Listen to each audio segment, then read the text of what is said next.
Welcome, and thank you for joining us today for the UCLA Department of African American Studies inaugural speaker series, Celebrate Us. I'm Darnell Hunt, Dean of the Division of Social Sciences. We gather today during Black History Month, the last day of Black History Month, to honor the contributions and legacy of African Americans throughout history and society, and to promote the many achievements made by Black Americans and those of African descent. The origins of Black History Month reach back to 1915, 50 years after the abolishment of slavery, when noted Black historian Carter G. Woodson and Reverend Jesse E. Moreland established the Association for the Study of Negro Life and History, which was dedicated to the research and promotion of achievements of Black Americans. With that initial foundation in Black research and achievement, it was teachers and scholars at schools and universities across the United States who played a critical role in establishing this month's celebration of Black life well before it was federally recognized in 1976. We continue to build on that foundation in the Division of Social Sciences through the research of our outstanding faculty and our engagement with the communities we are dedicated to serve and uplift. Our motto in the Social Sciences Division is engaging LA, changing the world, and lecture series like Celebrate Us contribute to the dialogue and positive impact we hope to see in the world while helping us make sense of the dynamic changes affecting the Black community today. My thanks to the Department of African American Studies for launching this series, and to the UCLA American Indian Studies IDP for co-sponsoring today's lecture. Special thanks to Dr. Kyle Mays, an Afro-Indigenous Saginaw Chippewa writer and scholar, for agreeing to be the inaugural speaker. It is now my pleasure to introduce Cheryl Keys, Chair of the UCLA Department of African American Studies and Professor of African American Studies, Ethnomusicology, and Global Jazz Studies. Thank you, Dean Hunt. And thanks to everyone joining us virtually from every part of the world for our new lecture series, Celebrate Us, from the Department of African American Studies. We plan to feature leading scholars and community leaders speaking on topics that explore and celebrate Black life. The Department of African American Studies at UCLA continues in the legacy of developing global citizen scholars focused on analyzing and writing about the lived experiences of people throughout Africa and the African diaspora. Our department offers critical interdisciplinary training at both the undergraduate and graduate levels. And our scholarship, curriculum, and programming focus on the histories, cultures, politics, and intellectual traditions of the African diaspora, with a special focus on the continuing importance of social justice. African American Studies faculty play a significant role in generating innovative paradigms for the social sciences and the humanities. I could not be more pleased to have my colleague and the department's very own Dr. Kyle Mays as our inaugural lecturer for this series. Dr. Mays is an Afro-Indigenous Saginaw Chippewa writer and scholar of U.S. history, urban studies, race relations, and contemporary popular culture, and is an assistant professor of African American Studies, American Indian Studies, and History here at UCLA. Professor Mays is the author of HipHop Beats, Indigenous Rhymes, Modernity and Hip-Hop in Indigenous North America. Today's talk, titled Afro-Indigenous Relations from Black and Red Power to Contemporary Black Culture, draws from discussions in Dr. Mays' recent book, An Afro-Indigenous History of the United States, and explores the history of Black and Indigenous relations in the U.S. with a specific focus on the Black and Red Power era of the 1960s and 1970s. He will also explore the links between Blackness and Indigeneity in contemporary popular culture. I would like to just share a few things, wonderful comments about Dr. Mays' sophomore book. For example, from Roxanne Dunbar Ortiz, she states here, required reading to comprehend the deep historical relationships between the indigenous peoples who were transported from Africa into chattel slavery and the indigenous people who were displaced by European settler colonialism to profit from the land and resources, two parallel realities in search of self-determination and justice. David Rodeker comments, framed as an answer to questions in Mays's life, as well as in his scholarship, this is a startling, ambitious, and deeply engaging study. Mays changes also the whole story of U.S. whiteness as a system of thought and power, a perfect book to read to understand the mess we are in and the resources of those who resist. For your information, we will include a chat box that will be open for you who would like to submit questions, and I will do my best to get to as many as possible during the Q&A following the talk. Without further delay, it is my distinct honor to present to you Professor Kyle T. Mays. Thank you, Dr. Keys, Dean Hunt, and everyone involved who made this possible. Peter and Hillary, thank you very much for your labor there. So I'm just gonna get right into it and talk for between 20 to 25 minutes and give some SportsCenter highlights connected to my most recent book in Afro-Indigenous history of the United States. So let's share screen. All right, so we have the title on Afro-Indigenous relations from Black and Red Power to contemporary popular culture. And there's really three main questions that, at least this particular part of the book and other interests of mine, how did Black and Red Power proponents imagine solidarity? What is the legacy of Black and Red Power? And how do we understand the intersection of Black and Indigenous popular cultures? So first, there are certain assumptions about Afro-Indigenous relationships and sort of three reasons why I kind of wrote the book. So one of the first things you hear, and I've heard this, whether it's a barbershop, whether it's sometimes colleagues, whether any sort of particular place, and it's that the Native peoples, particular, like all Native peoples enslaved, people of African descent. Now, the scholarly community, hopefully we know that that's not true. That was 5 tribes, the Cherokee, Choctaw, Chickasaw, Creek, and Seminole, who engaged in the enslavement of African peoples. And then those peoples then were removed, right? So it's not a pervasive thing that happened to African Americans. And it's, you know, there are 570 plus federally recognized tribes, many state recognized tribes. And since we're on Tonga, Gabrielino land and guests of that land in Los Angeles, you know, there are also people who are not recognized, but that was not as pervasive. The other reason is there's a whole discourse of scholarship that focuses on the issue of enslavement and dispossession in the 19th century. And often what's ignored are these relationships in the 20th century and beyond. And finally, how do we understand the relationship between Black and Indigenous peoples and their conditions produced by settler colonialism and white supremacy?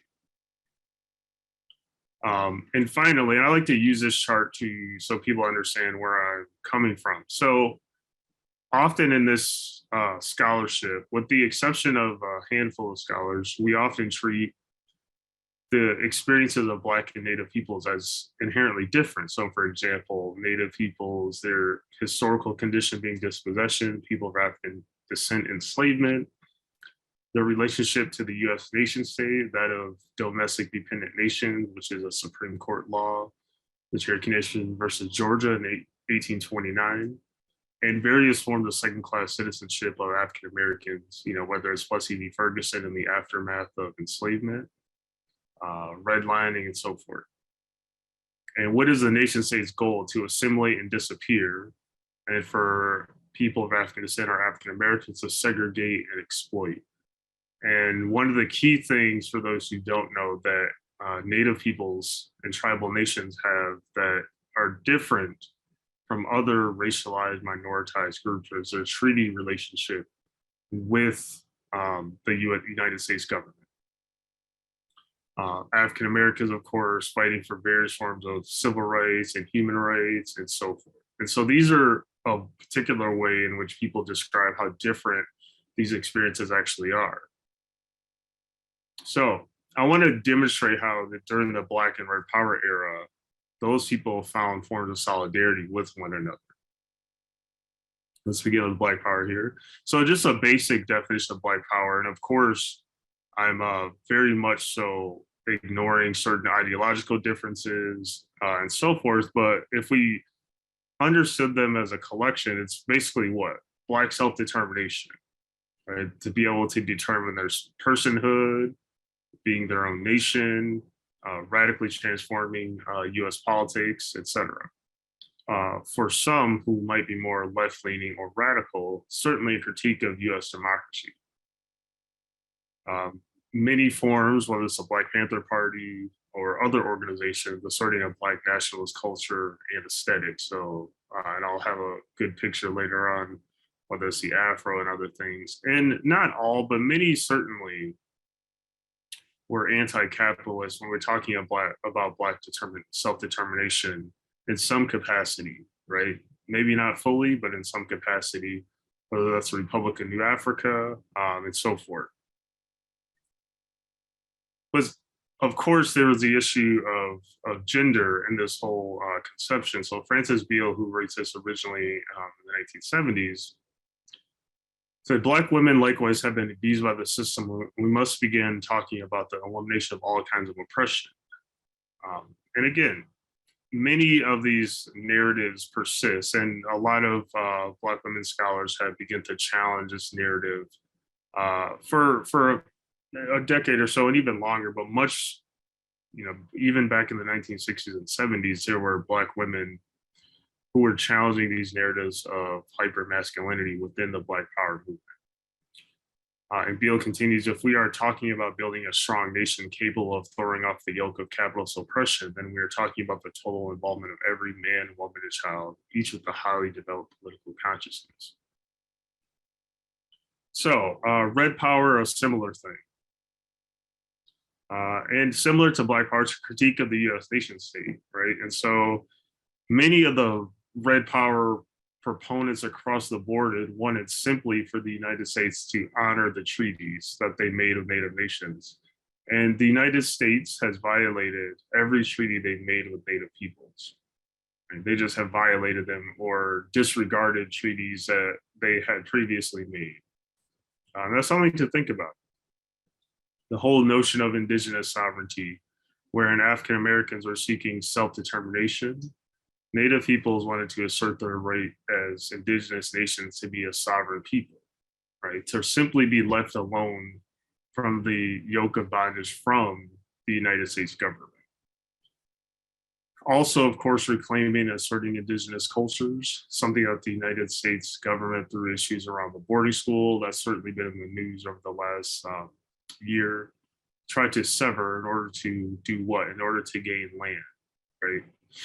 And if we're talking about honoring the treaties and even for some returning land and land being a fundamental part of American capitalism, then many of these proponents were at a particular moment anti-capitalist in ideology. And when Native nations are asking for a return to land, that is a challenge to American capitalism. But certainly the Red Power movement in many regards was very much so a masculine project. Now, was it about reclaiming masculinity? That is an idea. But what is the cost, and who benefits and who does not benefit from that? And as a result, you have the formation of Women of All Red Nations, which was founded in 1974. Nearly 200 women participated from 30 tribal nations, and it really formalized the role of women in the movement.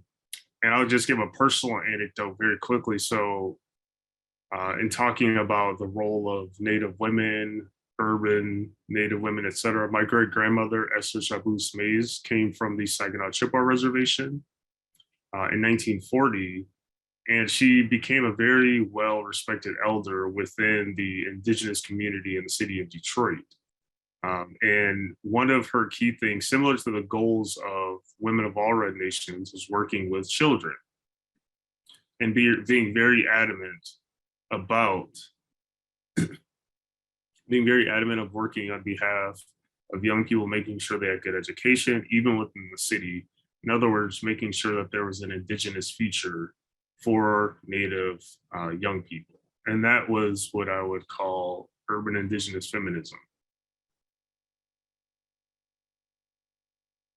And so for someone like Winona LaDuke, who remains an activist around various environmental issues and Indigenous women issues, she articulated that Women of All Red Nation means to me a good chance to fight for air, land, resources, and future. It means communication, organization, and work red women working on a local, regional, national, international level to protest what is ours. And Laura Lee Means and Madonna Gilbert say, we work on local, national, international levels to attain our goals of true liberation and freedom.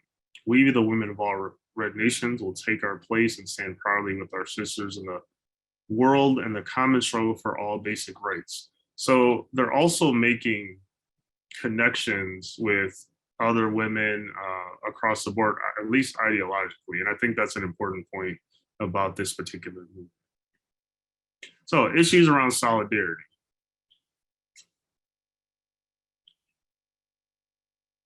Now, often I have heard and continue to hear various things around Black and Native people have very little in common. Most recent forms of activism around the resistance, the Standing Rock Sioux resistance of the Dakota Access Pipeline, Black Lives Matter, hopefully has dispelled some of those myths, but they still certainly persist. And Vine Deloria Jr., perhaps one of the most important writers, wrote this. And the book was originally published in 1970. Minority groups were often astounded to learn that the Indians were not planning to share the continent with their oppressed brothers once the revolution was over. Hell no. The Indians were planning on taking the continent back and kicking out all the Black, Chicano, Anglo, and Asian brothers who had made the whole thing possible. Now, and there are some folks who find this sentiment to remain compelling. I sort of understand this. Often Native peoples can be invisible in notions of popular culture and politics and so forth. But I would like to think, what would Vine Deloria Jr. say about Afro-Indigenous peoples, such as, the Cherokee Freedmen, my own family, and so forth.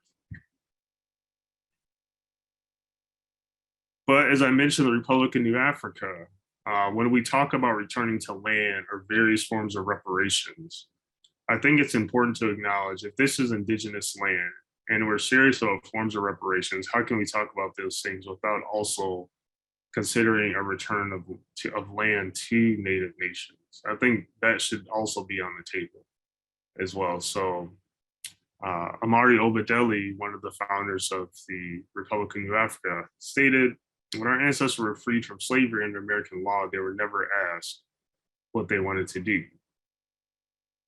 Become US citizens, go back to Africa, go to another country, or set up an independent nation of our own on land in the Deep South.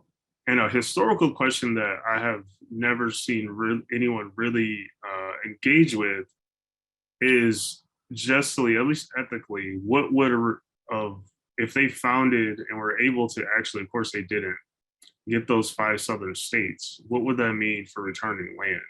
And then are African Americans now engaged in a process of settler colonialism, right? Now, it's something really to consider historically and even questions of today about returning land and so forth.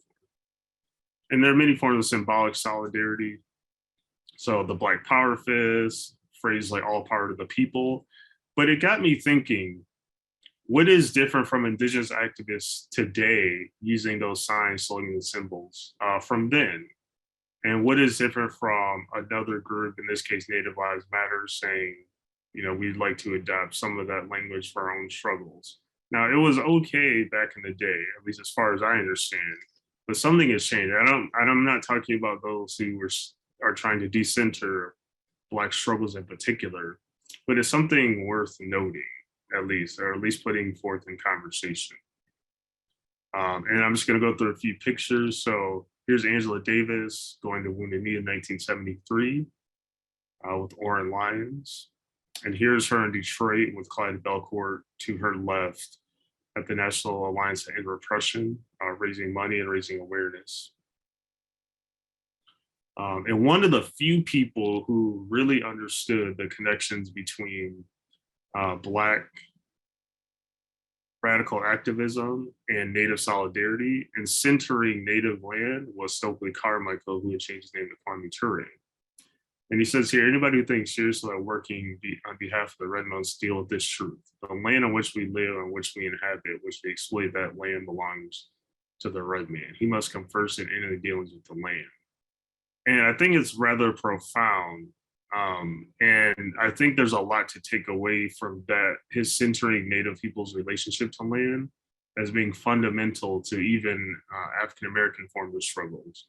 It's a form of solidarity, and I think an important thing to really consider even in our contemporary moment of social change.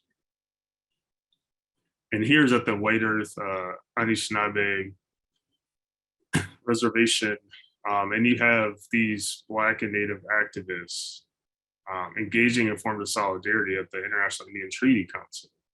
And I think it's a profound moment in history where they continued actions of solidarity and were very much adamant that in order to create change, we need to think beyond borders, and we need to think very differently about our relationship to the US government, right? And also including people of African descent in that discussion. Representation, and I'm gonna go through this rather quickly. So, of course, many of us know the cultural studies scholar Stuart Hall. And I've been talking with a lot of people asking me about various forms of representation. I'm sure we all know about the limitations of representation, but it's worth mentioning here. So we probably don't say that very often these days. You must think they represent us very well, but they're sort of supposed to represent us in the sense they stand in for us.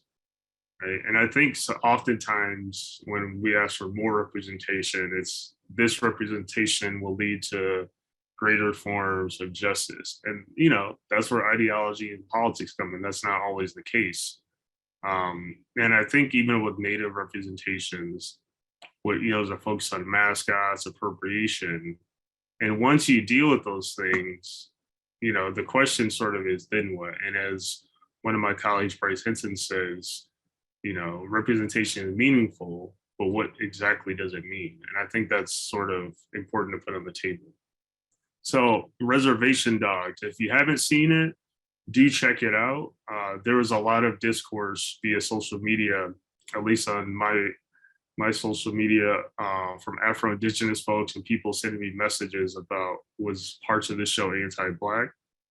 And there are, whether it's hip hop, sort of Black language on the screen, and so forth, is rapper Sinjadi and the, I won't play it today, Greasy Fry Bread, which you should check out. There's a lot of questions about if this is a form of cultural appropriation. And I suppose there's an argument there, but it's just worth really considering how we can easily put boundaries around culture, right? Instead of thinking of power and making it into a commodity. And I'll sort of end here, but what I call Indian hip hop or indigenous hip hop. And it's really rooted in what Frantz Fanon says here. What is the relationship between the struggle, the political or armed conflict, and culture? During the conflict, is culture put on hold? It's the national struggle, a cultural manifestation. In other words, it's a liberation struggle, a cultural phenomenon. And for time's sake, I won't play this particular video, but do check out this video from Savage Fam and Alas. And it's a critique of the US nation state and the violence enacted upon Native communities. And I would consider Indian hip hop as a possibility to serve as a form of anti-colonial resistance.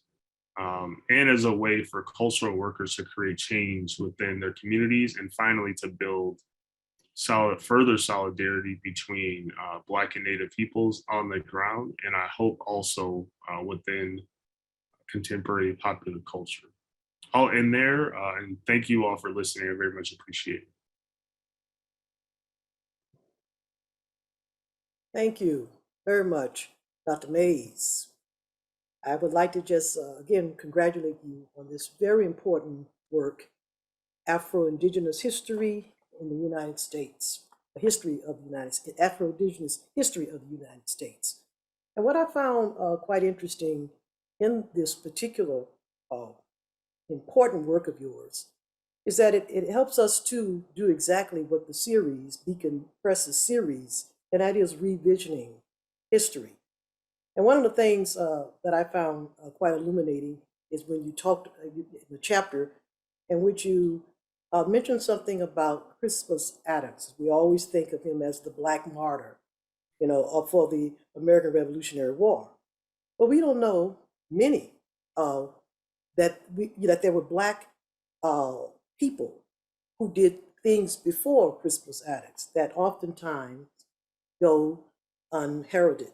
So I would like to ask if you may be able to speak about that in terms of the particular patriarchs and matriarchs that you talked about in that particular chapter.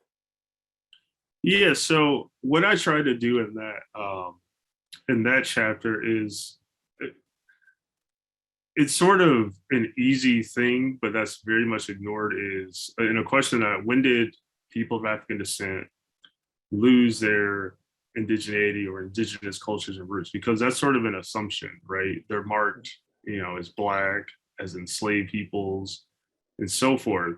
But what would happen if we rethink these are indigenous peoples who are, you know, kidnapped from the continent and forced to come and be exploited on indigenous land?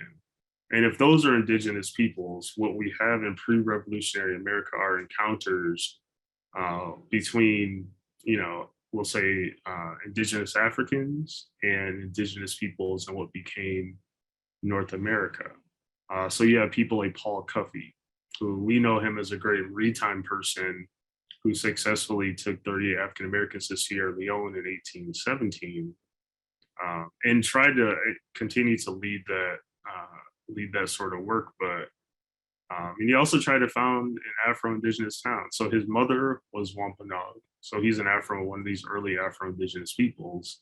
And then because of the severity of anti-Black racism, he began to more so identify as Black, and not within his family, of course, but like outwardly. And thus he wanted to lead the United States. And then other folks like Phyllis Wheatley, kidnapped, you know, probably around 6 or 7 years old.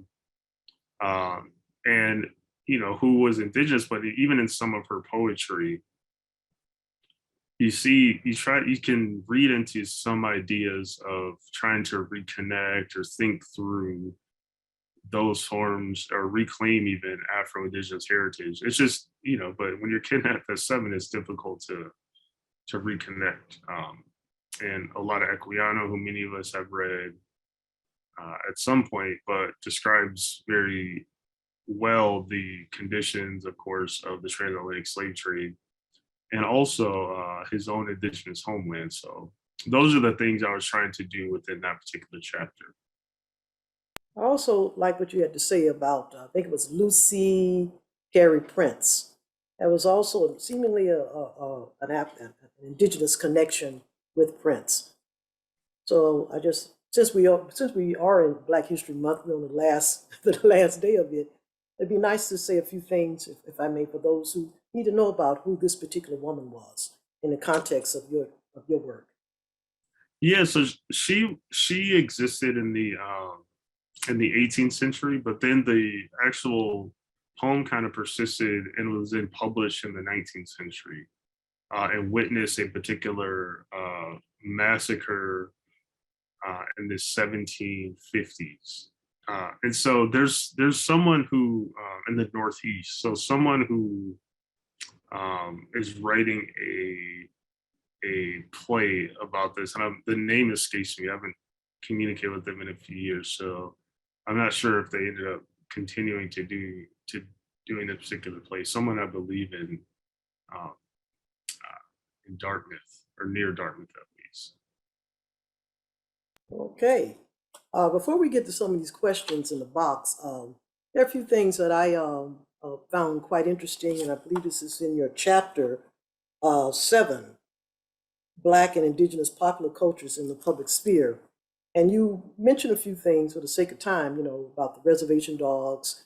And of course, I of course enjoyed your discussion about certain hip hop artists who have somewhat not really understood what it means to try to use Native women in their presentation of their alter egos, such as Nicki Minaj.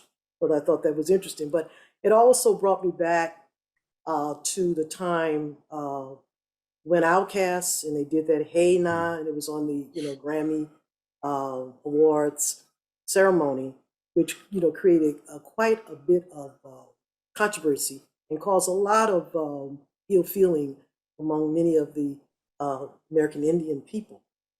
However, you do mention two particular concepts: cultural appropriation and cultural appreciation. But at the same time, there may be not necessarily the intent of trying to damage or to vilify Native representation or women representation. But I wanted to sort of complicate what it really means and how do we see elements of cultural appreciation of Native and or Afro-Indigenous representation in popular culture. Yeah, it sometimes it's challenging for me because I think there can be attempts at trying to appreciate certain cultures, right? So even we can take Andre 3000's performance at the 2004 Grammys, and I personally don't think it was malicious, but in many ways that's not even really the point, because it homogenizes Native cultures. Because if he were to do that, with, do you have Native artists? Are you working with a particular nation? Did you get permission? All sorts of protocols to demonstrate, like, I'm being in good solidarity. And one good example of this is Mos Def, who I believe the video came out in 2017 or 18 with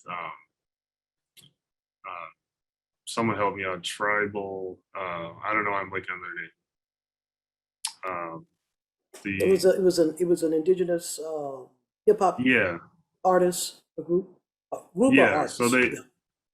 So he did a collaboration. So you had Native artists, A Tribe Called Red, that's what I'm thinking of. So you had Native drumming in their music, and they're also rapping. You have Native artists, and for me, that is a perhaps more appropriate form of not only cultural appreciation, but actively engaging with Native artists. And there was a poll that Illuminatives have done very recently that, over 50% of Americans really want more, better representation or more accurate representation of Native peoples, even in education, on screen, and so forth. So, those are moments. Or the Nicki Minaj one, when in November 2017, which is Native American Heritage Month, she posts these sort of 3 images that I talk about in the book, what she called Pocahontas, and then she deleted that caption later on. But it sort of over-sexualizes Native women when they're 2.5 times more likely to be sexually assaulted or harmed and so forth. And it's a part of her brand being risque, being hypersexual and so forth, but why do you have to do that to Native women? Although it was a white Argentinian artist who actually made the art, and I like to make that point. She reposted it, and she perhaps should have been more, willing to challenge that. But, you know, Black, Native people, we can engage in forms of anti-Blackness or anti-Nativeness very easily. We all learn under a settler colonial education system. Very true, very true. Well, I'd like for us to continue this discussion, but there's so many questions that have come in, excellent, intriguing questions. And one I would like to begin with, well, at first it's a statement I like. It says Black people, this is an anonymous attendee, Black people are indigenous peoples. For instance, indigenous peoples across Africa, Tombouctou, Punt Masra, Australia, Brazil, Samoa, Carib, Maroons. Black people were enslaved because they were indigenous peoples. Indigeneity does not belong to a few tribes on Turtle Island. Black people must not feel ashamed to claim their indigeneity and ancestry. So I don't know if there was any comment you wish to make or wish to acknowledge right on for such an interesting statement here. Yeah, well, of course, there are indigenous peoples, even on the continent today, who are, you know, indigenous, right? And throughout the world, really, whether it's indigenous people in Taiwan and so forth, the Ainu in Japan, I mean, all around the world. But I suppose the other thing is, I'm not certain that Black people were enslaved because they were indigenous. They were enslaved because they were very easily people that you could exploit in a certain way. It's, I mean, And Eric also, Williams. go ahead, the property issue. Yeah, the property. And Eric Williams, of course, Capitalism and Slavery is a great book to explore some of that. There's another guest in the house, Dr. Chunda, who happens to ask this particular question. Contemporary indigenous nations are wrestling with the issue of who belongs to their nations. How do you interpret what is going on in many of these communities from the Southeast and East Coast? Well, I hesitate to speak to nations that aren't necessarily related to my editor had to twist my arm to write the kind of postscript that I wrote in the book. But I think for me, there's a few questions of resources and a few questions around really around people who are reconnecting and anti-Blackness. And those things kind of shape the discourse of what's happening both in the Southeast and the Northeast, I think. And it's difficult for some people just to grasp that sort of thing. When people who are often invisible within mainstream society, and you know, whether they have federal recognition or don't have federal recognition is another issue, I might add. So I think those are three factors that are impeding and redefining who is and who is not connected. So as Glenn Coulthard would say, an indigenous, one of my favorite indigenous scholars, you have to find ways to reject the colonial politics of recognition, while also understanding we need to meet the needs of people right now. Well, here's another interesting question. Through your work, Dr. Mays, did you come across anything that would suggest how and why the divisive discourse between indigenous and African American communities developed? I think you pretty much hit on it. It's the question that says, through your work, did you come across anything that would suggest how and why the divisive discourse between indigenous and African American communities developed? Well, for example, the whole issue of enslavement, and I think there's a discourse there when you have the 5 tribes enslaving people of African descent, and that sort of gets stated throughout the Black grapevine, if you will, that, you know, there are these folks who are anti-Black. But when we talk about enslavement too, it should be important to mention that they simply wanted, that the 5 tribes were trying to demonstrate that they were civilize, and how do you demonstrate civilization? So they developed their own language, writing patterns, and so forth. They also adapted the whole issue of American capitalism, which at that time was fundamentally rooted in slavery. I don't know why he would choose that. I mean, it is based upon many of them had enslaving practices, but not chattel slavery. And so in order to stop further encroachment, they decided to adopt that. Of course, it didn't work.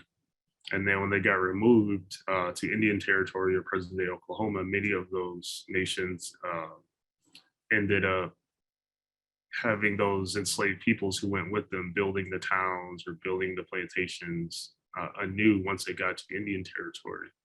And then other things around, you know, like the Buffalo Soldiers formed in 1866 after the Army Organization Act, the 8th and 9th Cavalry, and they're engaging out west a form of genocide, frankly.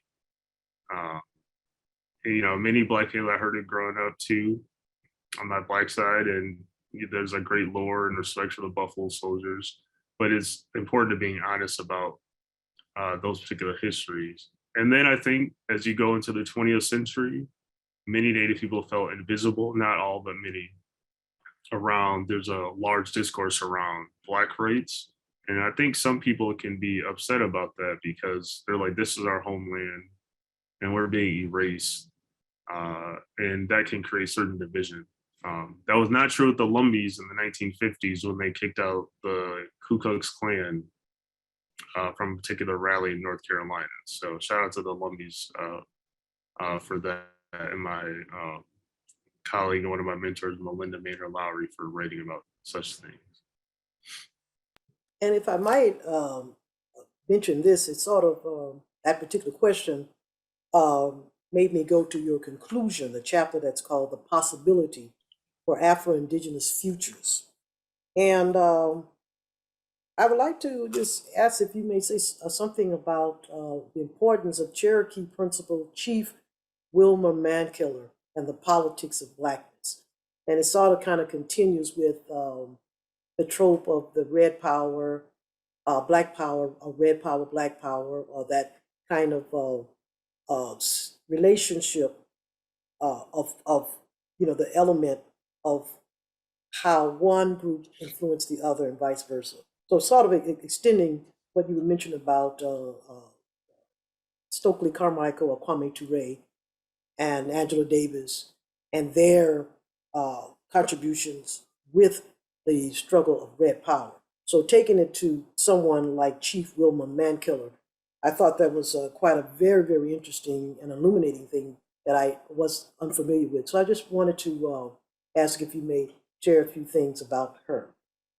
Yeah, I mean, and rest in peace, Chief Mankiller. I mean, it's interesting because when she was principal chief, there was sort of rampant anti-Blackness against the freedmen within her own tribe.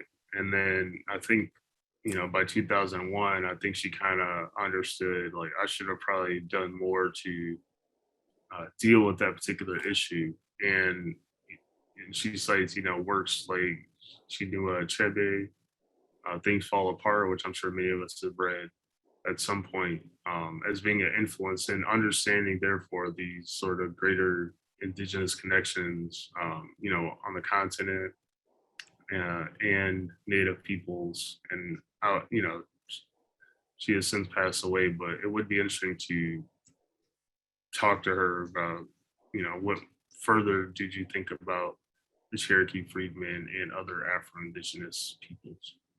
Mm-hmm. Well, I was also, I have to say, I see an interesting question here, but I have to comment on something that I felt was very important that you mentioned about, peace be upon her, Chief Mankiller. And it had something to do with the 3 reasons, beginning with Achebe, of course, which had a major impact on her.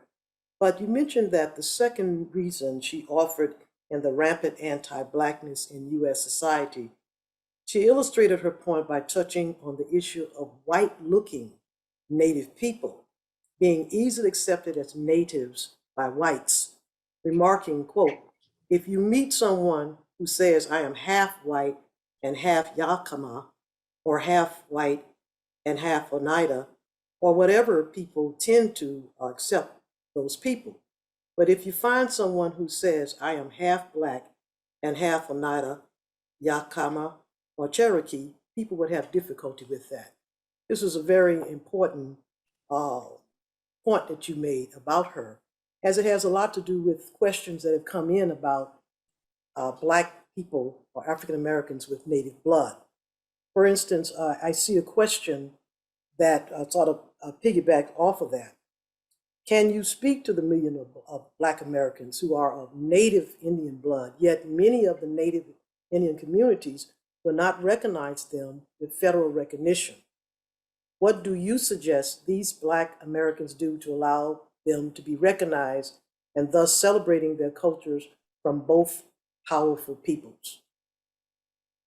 Well, I think really the question is, to what particular tribal nation does one have a connection? And for me, it's not even necessarily blood per se. I don't really know what that means, genealogies, but what is your cultural connection, right? Or can you find a particular ancestor that is within that particular tribal nation? And that can be a very difficult thing to do. But if you are able to do that, and if it's the 5 tribes, they're one of the most well-documented tribes, you could very easily find a name in a little bit of labor, like ancestry.com and so forth. And so the discourse of ADOS is interesting because for me, it can be very nativist, it can be anti-immigrant, and just accept the United States as it is. And it can be very easily erase indigenous peoples who are indigenous to the US, what became the United States, or what many people call now Turtle Island. So again, if there are particular nations that you are connected to, try to reconnect. But and tribal nations have a responsibility. I think one of the most radical things that they could do, whatever their protocols were for adopting or taking in people who are outside of the community, newcomers, whether historically or they need to recreate those protocols, I think it'd be a radical act in asserting their own form of sovereignty by accepting those people under their whatever their protocols, laws, customs require. In continuing with that particular conversation, Professor Smithman asked a question. First of all, she posits this: have we lost the historical momentum that would make Black Indigenous people allies in our common struggle against racist, capitalist white supremacy? In short, is it too late? Hey, Dr. G, what's going on? I don't think it's too late. I'm always reminded by queer Black feminist Audre Lorde when she said in her essay Learning from the 60s that anything worth trying around struggle, anything worth trying should be difficult and not easy to achieve. And it can be very difficult getting Black and Native peoples together on the same board. But I have been very optimistic with struggles around Black Lives Matter, issues around land back and protesting pipelines, even the Flint water crisis, the Detroit water shutoffs in Detroit. When you have a lot of Black and Native solidarity, that's not always shown in the mainstream media, but people working on the ground and doing those sort of things. So I've been heartened by those things, and hopefully it's not tokenism, but many Native organizations and hopefully Black organizations too are starting to try to amplify, at least via social media. I'm not sure what that means for the future. Black voices, Indigenous voices, Afro-Indigenous voices, and so forth. So I'm a bit optimistic that that can continue well into the present. Now, if it's against the racist, capitalist, white supremacist state, I ain't going that far, because for some, I think there is a lack of not all, but some, there's a lack of like very critical analysis of, how do we get there together? There's also a question and a comment in the box from one of our colleagues, Dr. Scott, and was wondering if you can say something about your approach to comparative ethnic studies and why you think it is a valuable approach.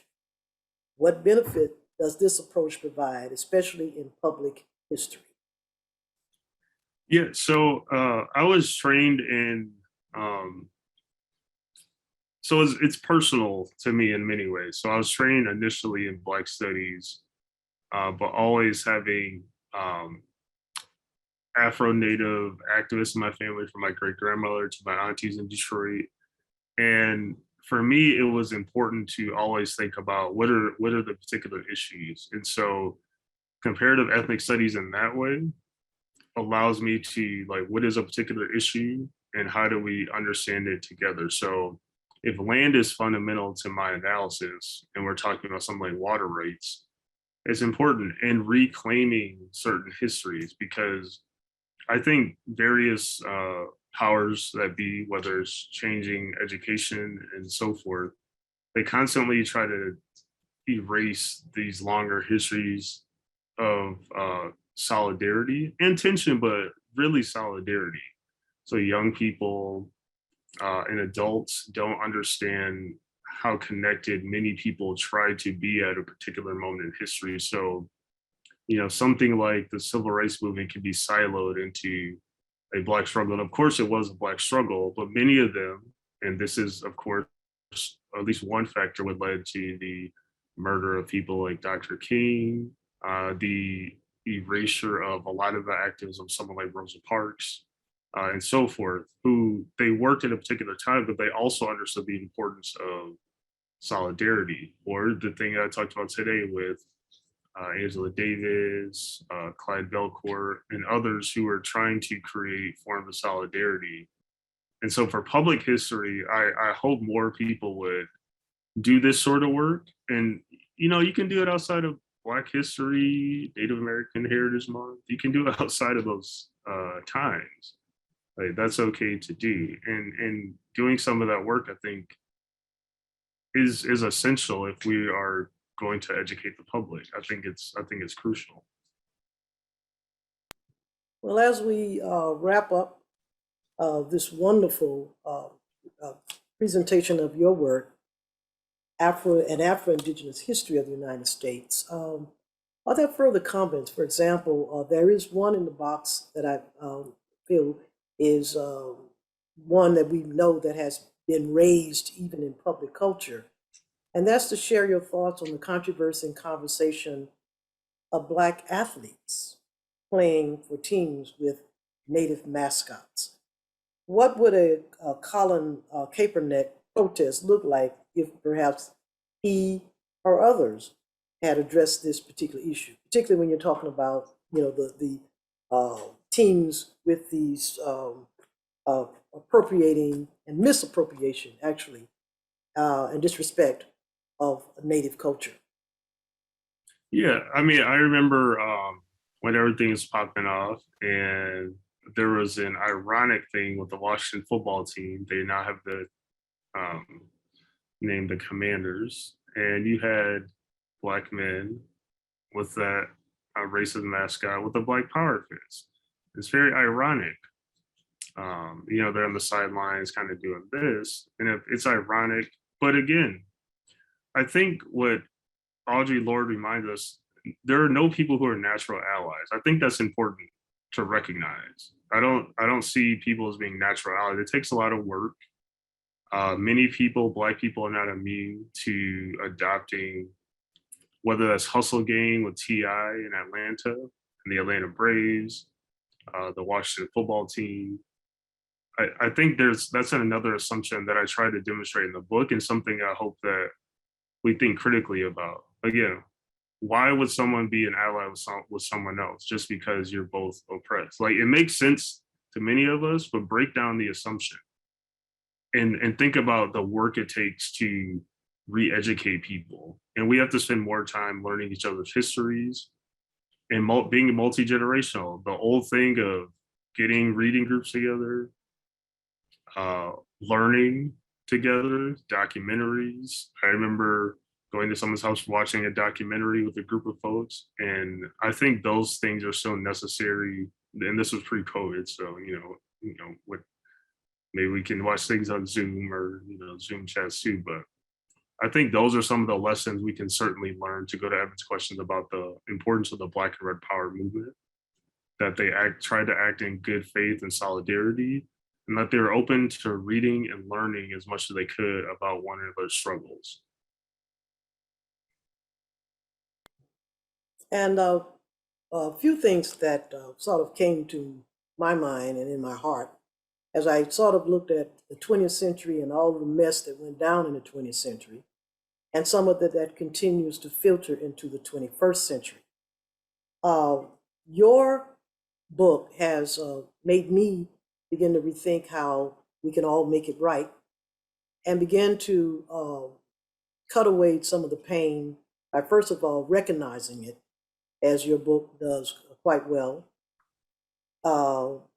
and resisting, and the same, anything that continues to fuel this kind of dissension, and a sense of reconciliation through, of course, education. Otherwise, we will continue to be resentful that really rests itself in the ignorance of who we are as Afro-Indigenous people. One of the things I had to smile at a little bit as I was completing your book, and it's in the postscript. I think it might have been in the postscript. And you said you're going to stay away from this one, but I'm really curious who is continuing to do studies on the Mardi Gras Indians. And of course, tomorrow is Mardi Gras. I'm a native of Louisiana and have for many years, I have never practiced the masking, but very much aware of it and the intricacy that goes into making, the beautiful regalia that's worn by Black people masking as Mardi Gras Indians. But when I read the other day, I think it was, it may now be a couple of days ago, and this connects with the Mardi Gras Indian, and as a person that comes from Southern Louisiana, I really have become very educated about a particular word that the first Native woman to be a secretary within the United States government, which of course is the Secretary of Interior, Deb Haaland, if I'm pronouncing that correctly, finally has implemented where the term, I don't know if I should say the S word, or the term, if I say in quotation, squaw, has to be removed from a lot of these U.S. historical monuments. And I mention that because now I'm becoming very cognizant when I play, the music of the Mardi Gras Indians, this particular song that's played quite a bit during Mardi Gras amongst the Black community called Big Chief. And it was originally recorded in the 60s. The pianist, of course, is the legendary Professor Longhair. But the singer, and also probably scripted the lyrics, is, of course, Earl King. And I know that there is a statement or is a line in there that somewhat objectify Native women. And it's really making me more conscious of how, since this is now becoming a major concern about how we represent Native people, how we represent part of us, it's going to be interesting to see if that particular recording will ever be remade and the substitution of that particular S word. So I just wanted to recognize that. And thanks to your book, that really helps to tear down some of these misunderstandings and many times ignorance of the connections that we have that are more connecting than that are more connected than divisive. I don't know if there are a few things you'd like to say as we wrap up. No, I think the next thing I'm going to try to tackle is the Buffalo Soldiers and issues around settler colonialism, empire, and American memory. Okay. All right. Well, thank you so much, Dr. Mays, for your contributions and your knowledge, just kicking knowledge about something that is long overdue. And it's my understanding, I think this is the first book of its kind to really deal with Afro-Indigenous history in the United States, if I'm correct here. At least there are a few kind of books, but in this particular approach, thinking about colonialism and dispossession in this particular way, I think so. Okay. Well, thank you so very much. And I'd like to thank everybody for tuning in. Appreciate your presence. It really made this work. And hopefully you come away with the best understanding and continuing to tune in to what we're doing here in African American Studies at UCLA. So enjoy today. Enjoy the rest of the day. Thank you once more for being here. And a special thank to Dr. Kyle T. Mays.